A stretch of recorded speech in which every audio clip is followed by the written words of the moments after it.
Thomas Sapé par régie, président de l'association Lundai. Lundai, c'est une association cinématographique et à vocation de diffusion des contenus audiovisuels et de ses créateurs.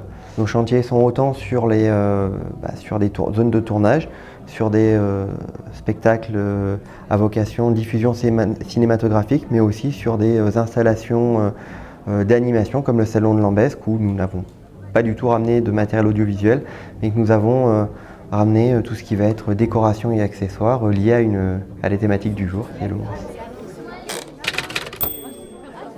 Alors Lundai, c'est une création originale que j'ai inventée un petit peu tout au long de ma vie. C'est né d'une rencontre qui, après ma millième reconversion professionnelle, j'étais un petit peu en quête de nouveaux projets et j'ai discuté avec mon voisin qui était réalisateur avant d'être équipier dans cette même entreprise. Et je me suis rendu compte, moi qui n'allais pas spécialement au cinéma, que j'avais une réelle passion dans le cinéma, puisque c'est quelque chose d'expansif. On peut faire vraiment de la création bois, on peut faire du costume, de l'électricité, de l'écriture, de la technique, et ça a regroupé un petit peu tous mes parcours professionnels. Et en fait, c'est tout ce cumul qui a créé donc un univers fantastique, influencé par Jules Verne dans la partie steampunk au niveau de notre esthétique principale, Tolkien pour la partie créatures fantastiques et les monstres. Je suis allé chercher les sources que Tolkien avait utilisées, telles que les mondes, la mythologie scandinave, la mythologie indienne pour d'autres créatures. Je m'inspire de la planète, je m'inspire du monde, je m'inspire de l'homme pour pouvoir créer cet univers. Et la partie Star Wars est importante aussi à citer, puisque j'utilise les techniques de tournage maquettes sur fond vert ou sur fond noir utilisées dès 1970. Et l'idée est partie en se disant que si ils y arrivaient à cette époque-là, nous pouvons y arriver. Et donc pour un petit peu le pitch de cette saison 1, c'est l'histoire de Eresea Kellyana, une contrebandière qui décide de voler le dirigeable de son patron pour partir à l'aventure et dans le commerce illégal et la contrebande qui va avec. Sur son parcours, elle va faire des rencontres extraordinaires, les créatures Soikiros, un petit peu inspirées de la mythologie indienne, mais aussi elle va faire de mauvaises rencontres telles que le seigneur Myrdras, qui n'a qu'une soif, c'est de faire basculer l'équilibre des dirigeants de ce monde pour déclencher la guerre et en prendre le contrôle. Alors en fait, cette saison 1 a eu plusieurs niveaux. Elle a été construite d'abord en épisode de 5 minutes. Je me suis rendu compte que le format 5 minutes ne me correspondait absolument pas. J'ai donc écrasé ces épisodes pour n'en faire plus qu'un.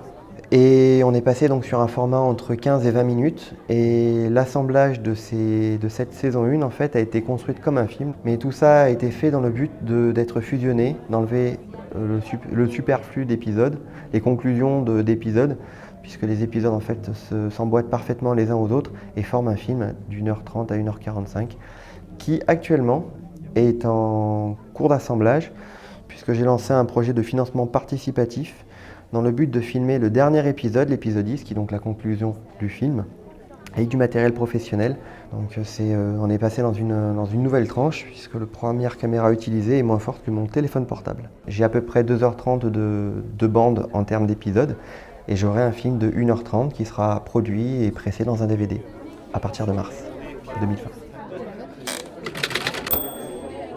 L'association a en fait gagné en capacité et en sérénité. Résultat, on a permis en fait à des réalisateurs de pouvoir utiliser ce que l'on a déjà eu en performance pour les faire entrer sur des différents festivals. Et donc il y a de nouveaux créateurs qui sont en train de rejoindre la chaîne. Je prends par exemple Vincent, qui est le réalisateur de L'Alchimiste. Il a fait la saison 1 et la saison 2, et en fait son projet s'est arrêté. Puis là il redémarre le projet, il remasterise ses saisons Et comme il devient partenaire de l'association, eh bien en fait son contenu sera diffusé sur la chaîne YouTube, permettant en fait de devenir une plateforme. La chaîne YouTube Loon9 devient une plateforme multicréateur. Comme c'est le festival des monstres et que nous avons donc différents accessoires un petit peu monstrueux, des crânes, des squelettes complets, des créatures fantastiques bordées sur l'horreur et influencées par un petit peu Lovecraft. Nous avons donc déployé un cabinet de curiosité dans notre fibre. Nous avons donc notre identité et cette identité se ressent dans notre atelier du jour. Donc des monstres issus de Loon9, des différents éléments et puis des histoires que l'on raconte autour. Alors, puisqu'on est sur le monstre, puisque c'est quand même un petit peu la thématique, l'œuvre incontournable pour moi c'est Lovecraft. Comme le dit Stephen King, pour lui Lovecraft est le maître de l'horreur. Je n'ai jamais lu les Lovecraft, mais j'ai eu le plaisir ou le déplaisir d'une certaine façon, la folie transmise, de le rencontrer, de le découvrir au travers du jeu de plateau L'Appel de Cthulhu. Puisque une grosse partie de mes sources d'inspiration sont directement puisées dans le fantastique de ces univers. Ce sont des créateurs qui ont su concevoir des univers avant moi et je m'inspire parfaitement de leur expérience. Au niveau de l'horreur et du monstre, je pense qu'il est indétrônable pour de très longues années. Il y a plus un côté psychologique et philosophique pour moi. On le voit aussi dans mon univers. Les créatures décrites comme monstrueuses par certains sont en fait des êtres plus proches de la licorne merveilleuse. Et le monstre réside dans la psychologie de l'être. C'est un décalage entre ce que devrait être un être et ce qu'il devient. Un tyrannosaure n'est pas un monstre, c'est un reptile carnassier qui va vous manger. Ça ne fait pas de lui un monstre, c'est un prédateur carnivore. Fin de l'histoire. Un humain ne mange pas ses congénères à partir du moment où il commence à manger ses congénères, ou qu'il les empale avec un pic à glace, ou qu'il les éventre. Ça devient un monstre. C'est le décalage entre la majorité, le commun, et ce qu'il devient. Ça peut être la société qui l'a fait changer ou un régime alimentaire variable. Alors moi je suis ce qu'on pourrait appeler un monstre de travail, du fait d'une particularité qui était autrefois considérée comme monstrueuse. Je suis à mi-chemin entre l'autisme Asperger et l'hyperpotentiel. Et de ce fait, je ne compte pas mes heures. Je peux très bien baisser la tête et faire du graphisme pendant plus de 15 heures, sans boire ni manger et sans faire autre chose. Et je touche à tout. Je fais de l'illustration, du montage, des effets spéciaux, je suis aussi acteur dans ma série. Voilà. Monstre de travail principalement. C'est particulièrement dur, je crois que je n'en ai pas, parce qu'en fait j'ai du mal avec certains concepts humains. Et résultat, un monstre, une préférence, je ne fais pas d'addiction aux gens, entre guillemets, je n'ai pas d'idole.